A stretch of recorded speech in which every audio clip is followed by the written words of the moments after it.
प्रश्न आसला जे अणुजीव कौन केते भागरे विभक्त अणुजीव गुड़िकर चित्र अंकन कर आउ प्रत्येक गुड़िकर नाम दियो एटा निश्चित भाव तुम कह किंतु एही अणुजीव मध्यरे अन्य एक सूक्ष्म जीव रही Yes, जहा sir. कि अन्य एक सूक्ष्म जीव रही ताहा होची कोन भूताणु बा भाइरस तमें आजिकली भाइरस रो नामटा को प्राय भल भाव समस्ते जानिच कोरोना भाइरस कोविड-19 भाइरस ए भाइरस टी कौन ए भाइरस कौन अति मारात्मक निश्चित भाव ये अति मारात्मक भाइरस जते बळे माने शरीर बाहर थाए प्रकृत रे भाइरस रो तार निजर गति करिवार शक्ति न थाए भाइरस निजे गति करि पारे नाही से गति करिया पई एक माध्यम आवश्यक करे आ सेही माध्यम काहा को निये से सर्वदा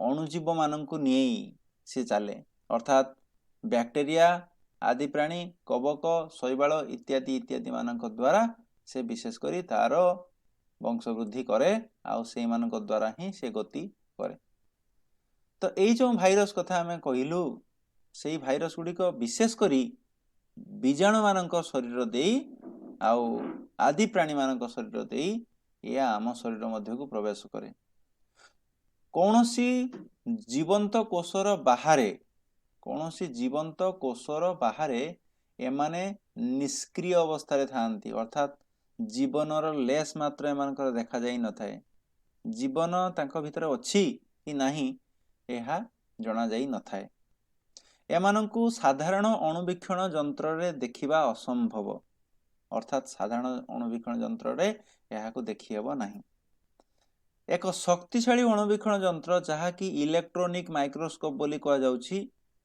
सेथिरे एहार चित्र रो 20,000 गुण वर्धित करी आमे एहा को देखि पारु 20,000 गुण वर्धित कले जाई एहा को देखि हेबो आउ ए गुडी को साधारण अवस्था रे एमाने कौनसी प्रकार लक्षण प्रकाश करंती नाही शरीर भितरे बहुदिन रहिवा परे वंशवृद्धि करिवा परे किछि मात्रा रे लक्षण प्रकाश पाए जेउ लक्षण को भित्ति करी आमे सेही भूताणु मानकर उपस्थिति को अनुभव करू बा अनुमान करू नहले एमाने शरीर मध्य को केते बेले प्रवेश करंती ताहा ठीक भाबे जानि हुए नाही शरीर भितर को प्रवेश करी सेमानकर वंशवृद्धि करिवा परे जाई सेमानकर लक्षण प्रकाश पाए सेमाने जेउ कोष द्वारा शरीर मध्य को प्रवेश करंती सेमानकु पोषक कोष बोली कहंती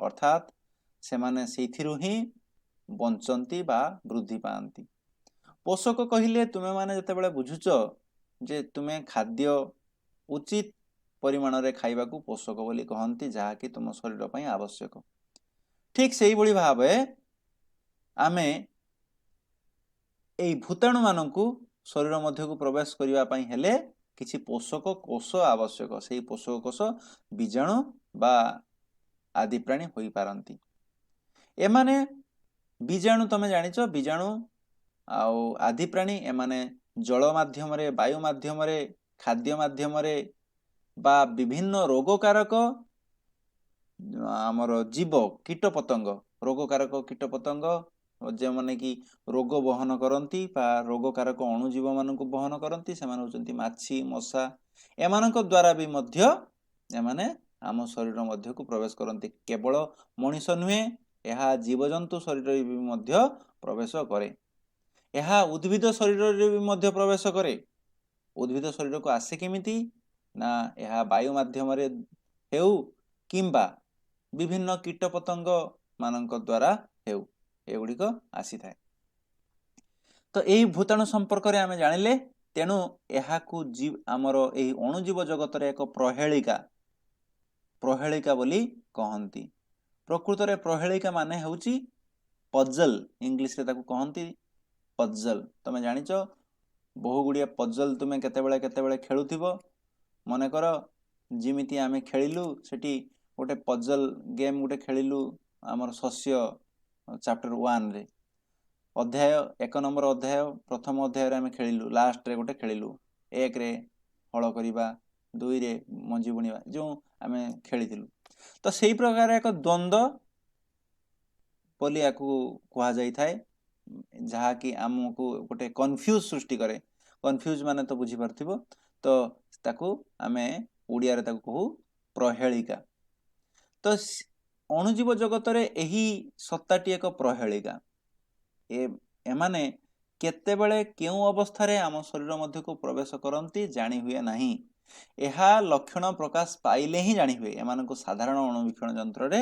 एहाकू जानी हुए नहीं लक्षण को देखी एमानको औषध दिया जाए किंतु एबे जेमिति कोविड-19 रो कोनोसी औषध कार्य करू नाही कोनोसी औषध काम करू नाही तेणु वर्तमान सुधा यार कोनोसी निर्दिष्ट औषध मिले नाही केतेक अन्य अणुजीव को मारिबा पई जे औषध व्यवहार करा जाउची सेही सब औषध को एठारे व्यवहार करा जाउची ताहले वर्तमान प्रश्न आसिला भूताणु कौन तुमे लिखिबो एहार आकार एते छोट जे अणुवीक्षण यंत्र रे एहाकू देखिबा असंभव केवल इलेक्ट्रॉनिक माइक्रोस्कोप रे एहाकू एहार 20,000 गुण मापर छवि नेई एहाकू देखा जाई थाए एमाने सहज रे जणा पड़ंती नाही केवल केतेक लक्षण प्रकाश पाइले एमानकर उपस्थिति को अनुमान करि हुए एमाने उभय उद्भिद प्राणी बीजाणु शरीर कोष मध्य एमाने वंशवृद्धि करती कोष बाहर एमानकर कौनसी जीवनर लेस मात्र लक्षण देखा जाई न थाए ताहले भूताणु कौन आमे जानिले एथिरे भूताणु मानकर आउ केतेक विशेष लक्षण आमे जानिबा एक नंबर लक्षण होची एहा अणुजीव जगत रे एक विचित्र सत्ता एहा को गोटे प्रहेलिका भावे ग्रहण करा जायछि 2 नंबर पॉइंट रे लेखा जीवो एहा अणुजीव अणुवीक्षण यंत्र रे मध्य देखा जाई न थाए केवल इलेक्ट्रॉनिक माइक्रोस्कोप रे फोटोग्राफिक प्लेट ऊपर एहार 20,000 गुण रो छवि नेई एहा को देखा जाई थाए उद्भिद प्राणी मानक मध्य रे हमर प्राणी मानक ठारे केतेक लक्षण प्रकाश पाइले सेमानकर उपस्थिति अनुमान करा जाई थाए एहा केवल पोषक कोष भितरे रही निजर वंश वृद्धि करे एकथा मु आलोचना करथिली पोषक कोष भितरे रही अर्थात बीजाणु भितरे हेउ किंबा आदि प्राणी भितरे हेउ किंबा मानव शरीर रे हेउ किंबा पशु मानक शरीर भितरे जो कोष रहिछि सेही कोष भितरे रही एहार वंश वृद्धि करे एहा बीजाणु उद्भिद किंबा प्राणी मानकर कोष ही भूताणुर पोषक अटे पोषक कोष बाहरे यह संपूर्ण निष्क्रिय बा जड़ अर्थात जीवन अच्छी बोली कौनसी लक्षण देखा जाई न थाए एग्जांपल बा यार उदाहरण स्वरूप आमे नहीं परिबा कौन ना सर्दी इन्फ्लुएंजा इत्यादि रोग ये गुडी कहउची साधारण रोग एही रोगर कारण होउची भूताणु एठारे गोटे भूताणुर चित्र मु एठारे तुमको दर्शेइची एही चित्र को तमे देखि पारुथिबो मु ता ऊपर क्रॉस चिन्हटे बुलाउची देखि पारुथिबो भूताणुर चित्र एठी आ गोटे भूताणु एठारे रखा जाइची ये भी मध्ये गोटे भूताणु एही भूताणुटीर नाम होउची कॉमन कोल्ड बा साधारण ठंडा हला एटा होची साधारण ठंडा जो तुमको जो ठंडा होउची एही साधारण ठंडा पई ये हेउची भूताणु दायी एमानकर कोनोसी औषध नाही एमानकु रोकिबार कोनोसी औषध नाही केवल एमानकु रोकिबा पई कोन करा जाय रोग प्रतिरोधक शक्ति को बढ़ाई दिया जाय तेणु आमे जो औषध खाउचु ताहा ठंडा पई नुहे ठंडा पई कोनोसी औषध नाही कारण भूताणु जनित रोग पई कोनोसी औषध नाही भूताणु आम शरीर रे थाए एहा समय क्रमे एमानकर वंशवृद्धि घटे और यार लक्षण प्रकाश पाए और यह आम शरीर को आक्रांत करि थांती मात्र एमानंकु रोकिबार गोटे मात्र उपाय होउची आम शरीर रोग प्रतिरोधक शक्ति बढ़ाइबा अर्थात आमे ठीक भावे खाद्य खाइबा आवश्यक जहा फल रे आम रोग प्रतिरोधक शक्ति बढ़िबो आमे जदि ठीक परिमाणर खाद्य बा ठीक समय रे आमर खाद्य जदि न खाइबा बा उपयुक्त पोषक पदार्थ युक्त खाद्य जदि आमे न खाइबा मने कर आमे भात डेली खाउचु केवल भात खाइले हेबो नाही ତା ସହିତ ରୋଗ ପ୍ରତିରୋଧକ ଶକ୍ତି ବଢ଼ାଇବା ପାଇଁ ଆମକୁ ପନିପରିବା, ତେଲ, ମସଲା ଇତ୍ୟାଦି ଏଗୁଡ଼ିକ ହିଁ ମଧ୍ୟ ଦେଖ, ତମେ ଜାଣିଛ ହଳଦୀ ଏକ ବିଶେଷ ରୋଗ ପ୍ରତିରୋଧକ ଶକ୍ତି ରହିଛି ହଳଦୀର। ସେଇଭଳି ଭାବରେ ଅନ୍ୟାନ୍ୟ ମସଲାରେ ବି ମଧ୍ୟ ଏହି ରୋଗ ଆମର ଶରୀରକୁ କିଛି ମାତ୍ରାରେ ରୋଗ ପ୍ରତିରୋଧ ଶକ୍ତି ବଢ଼ାଇବା ପାଇଁ ବି ମଧ୍ୟ ଆବଶ୍ୟକ। ତେଣୁ ପୋଷକ ପଦାର୍ଥ କହିଲେ ଆମ ଶରୀରରେ ବିଭିନ୍ନ ପ୍ରକାରର ଯେଉଁ ପୁଷ୍ଟିସାର, ସ୍ନେହସାର, ଶ୍ୱେତସାର, ଧାତବ ଲବଣ, ଜୀବସାର ଇତ୍ୟାଦିକୁ ବୁଝାଇଥାଏ। ଏହା କେବଳ ଗୋଟିଏ ପ୍ରକାରର ଖାଦ୍ୟରେ ମିଳିନଥାଏ। ତେଣୁ ବିଭିନ୍ନ ପ୍ରକାରର ଖାଦ୍ୟ ଖାଇ ଏସବୁକୁ ପୂରଣ କରାଯାଇପାରେ ବା ଭରଣା କରାଯାଇପାରେ। ତେଣୁ ରୋଗ ପ୍ରତିରୋଧକ ଶକ୍ତି ଆମ ଶରୀରରେ କୌଣସି ପ୍ରକାରରେ ବି ଯଦି ରହେ ତାହେଲେ ଏହି ବାହାରର ଅଣୁଜୀବମାନଙ୍କ କବଳରୁ ଆମେ ରକ୍ଷା ପାଇପାରିବା ବା ଆମକୁ ରୋଗ ହେବ ନାହିଁ। ତ ଏ କଥା ତୁମେ ଭୂତାଣୁ କ'ଣ ଏଗୁଡ଼ିକର ଲକ୍ଷଣ ଲେଖ, ଏଥିରେ ତୁମେ ଲେଖିଦେବ।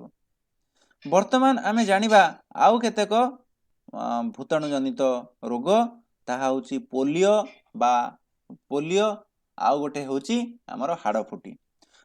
ଏବେ ପିଲାମାନେ ପୋଲିଓ ପ୍ରାୟତଃ ଦେଖାଯାଉନାହିଁ। ଆଗରୁ ଛୋଟ ଛୋଟ ପିଲାମାନଙ୍କୁ ଠାରେ ପୋଲିଓ ଦେଖାଯାଉଥିଲା। ଜନ୍ମ ହେବା ମାତ୍ରେ ସେମାନଙ୍କୁ ପୋଲିଓ ବୁନ୍ଦା ଆଗରୁ ସମ୍ଭବ ନଥିଲା। ତେଣୁ ପୋଲିଓ ସମ୍ବନ୍ଧରେ ବହୁ ଗବେଷଣା ପରେ ପୋଲିଓର ଡ୍ରପ୍ ଏବେ ପ୍ରସ୍ତୁତ ହୋଇସାରିଲାଣି। ତମେ ପିଲାମାନେ ଜାଣିଥିବ, ତମେ ସବୁ ଛୋଟବେଳେ ବି ଖାଇଥିବ ପୋଲିଓ ବୁନ୍ଦା। ପ୍ରତି ଯେଉଁ ଆମର 6 ମାସରେ ଥରେ କ୍ୟାମ୍ପ ହୁଏ ଆମର ଭାରତବର୍ଷର ଚାରିଆଡ଼େ। ତେଣୁ ତୁମେ ଜାଣିଥିବ ଛୋଟ ଛୋଟ ପିଲାମାନେ ବି ମଧ୍ୟ ପୋଲିଓ ଖାଇବା ପାଇଁ କେମିତି ଯାଆନ୍ତି ସବୁ ପୋଲିଓ କେନ୍ଦ୍ରକୁ। ତ ପୋଲିଓ ସେଇ ପ୍ରକାରର ଗୋଟେ ଭୂତାଣୁ ଜନିତ ରୋଗ। ଆଉ ଗୋଟେ ହେଉଛି ହାଡ଼ଫୁଟି। ହାଡ଼ଫୁଟି ମଧ୍ୟ ଗୋଟେ ଭୂତାଣୁ ଜନିତ ରୋଗ। ହାଡ଼ଫୁଟି କ'ଣ ନା ଚିକନ ପକ୍ସ, ତମେ ନାମ ଶୁଣିଥିବ ଚିକନ ପକ୍ସ। ତ ସିଏ ବି ମଧ୍ୟ ଗୋଟେ ଭୂତାଣୁ ଜନିତ ରୋଗ। ଆଉ ତ ତୁମେ ଆଜିକାଲି ନାମ ଶୁଣିଛ କରୋନା ଭାଇରସ। କରୋନା ଭାଇରସର ନାମ ଯେଉଁ ଶୁଣିଛ, ଇଏ ତ ମାନେ ସମସ୍ତେ ଜଣାଶୁଣା ଏଇ ଭାଇରସ ପ୍ରତି ବା ଏଇ ଭୂତାଣୁ ପ୍ରତି। ଇଏ ବି ମଧ୍ୟ ଆମର ସେଇ ପ୍ରକାରର ଗୋଟିଏ ଭୂତାଣୁ। ଏବେ ଆମେ ଜାଣିବା କିଛି ବୀଜାଣୁ ଜନିତ ରୋଗ। ବୀଜାଣୁ ଜନିତ ରୋଗ ହେଉଛି କ'ଣ ନା କଲେରା, କୁଷ୍ଠ, ଟ୍ୟୁବରକ୍ୟୁଲୋସିସ୍ ବା ଟିବି ବା ଯକ୍ଷ୍ମା, ପ୍ଲେଗ, ଟାଇଫଏଡ୍, ଡିସେଣ୍ଟ୍ରି ଇତ୍ୟାଦି ଏସବୁ। ଆଉ ଏହି ରୋଗ ମଧ୍ୟ ଆଦି ପ୍ରାଣୀ ଜନିତ ରୋଗ ବି ମଧ୍ୟ ଏଗୁଡ଼ିକ କଲେରା ଯେଉଁ, ଏହା ହେଉଛି ଗୋଟେ ୱାଟର ବର୍ନ ଡିଜିଜ୍, ମାନେ ଜଳ ଜନିତ ରୋଗ। ଆମେ ଦୂଷିତ ଜଳ ପାନ କଲେ କଲେରା, ଆମାଶୟ, ତରଳ ଝାଡ଼ା ଏସବୁ ହେବାର ସମ୍ଭାବନା ରହିଛି। ଦୂଷିତ ଖାଦ୍ୟ ଖାଇଲେ ଟାଇଫଏଡ୍ ହେବାର ସମ୍ଭାବନା ରହିଛି। ତେଣୁ ବୀଜାଣୁ ଜନିତ ରୋଗ ଆମେ କୁଷ୍ଠ, ଯକ୍ଷ୍ମା, ପ୍ଲେଗ ଇତ୍ୟାଦି ଆମେ କହିଦେଇପାରିବା। ଆଦି ପ୍ରାଣୀ ଜନିତ ରୋଗ ଆମେ କହିଦେଇପାରିବା ମ୍ୟାଲେରିଆ, କଲେରା, ତରଳ ଝାଡ଼ା ବା ଆମାଶୟ, ଡିସେଣ୍ଟ୍ରି, ଡାଇରିଆ ଏସବୁ ମଧ୍ୟ ଆମେ ଆଦି ପ୍ରାଣୀ ଜନିତ ରୋଗ କହିଦେଇପାରିବା। କବକ ଜନିତ ରୋଗ ଆମେ କହିବା ଯାଦୁ, କାଛୁ, କୁଣ୍ଡିଆ ଇତ୍ୟାଦି ଏଗୁଡ଼ିକ ହେଉଛି କବକ ଜନିତ ରୋଗ। କବକ ପିଲାମାନେ ତମେ ଆଗରୁ ତ ଜାଣିଥିଲ କବକ, ଆଉ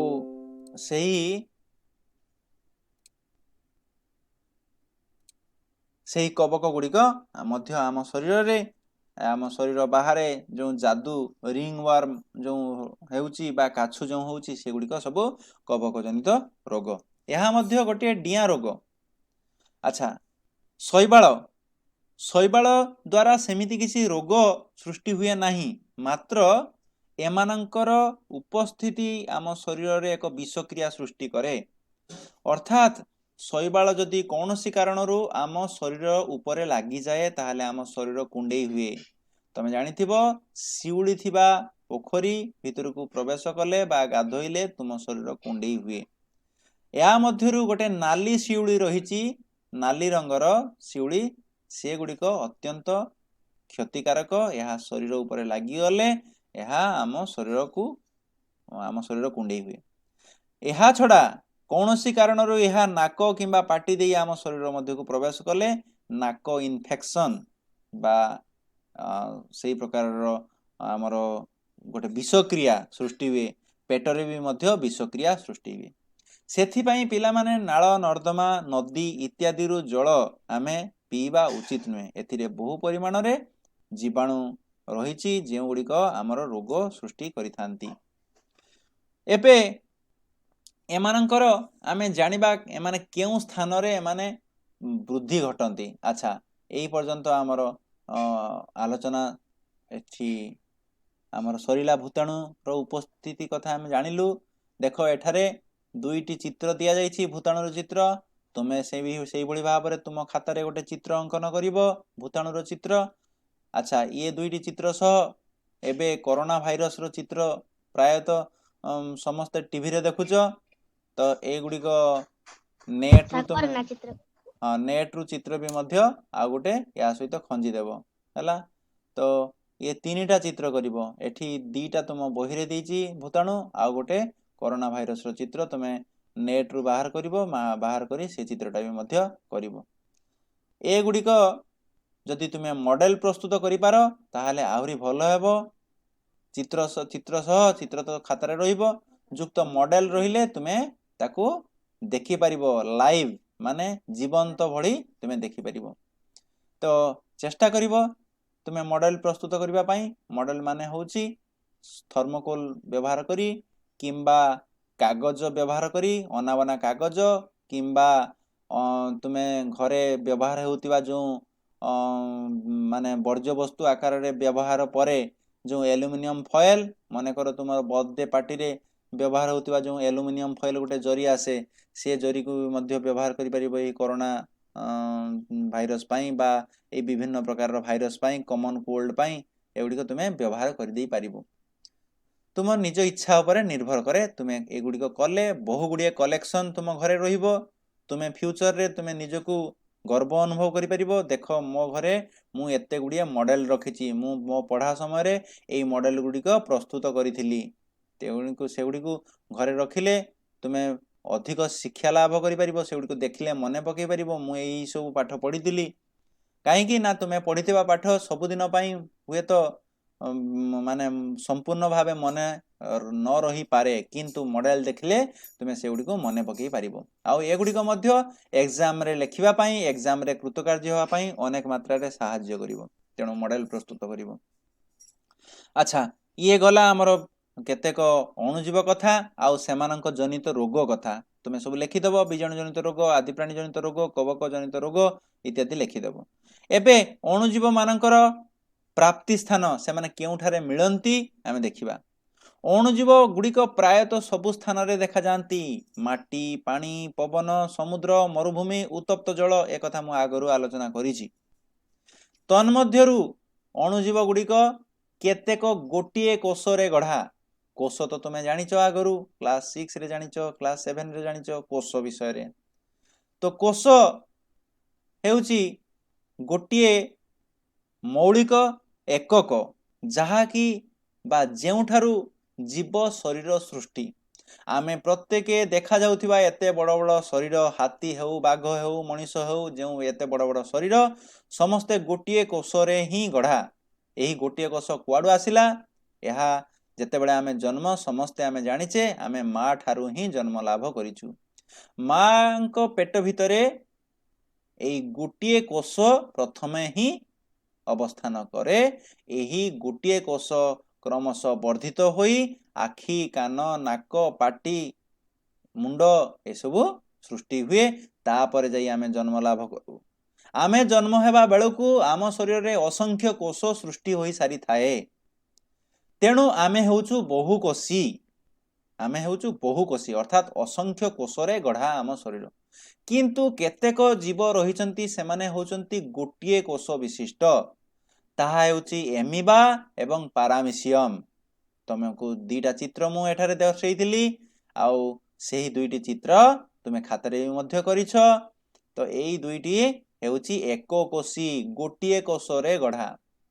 आमर बहु गुड़िए कोष बहु काम करूची। बहु काम माने मोर हाथ द्वारा जेउ काम हेउची पाटी द्वारा सेही काम हेउ नाही।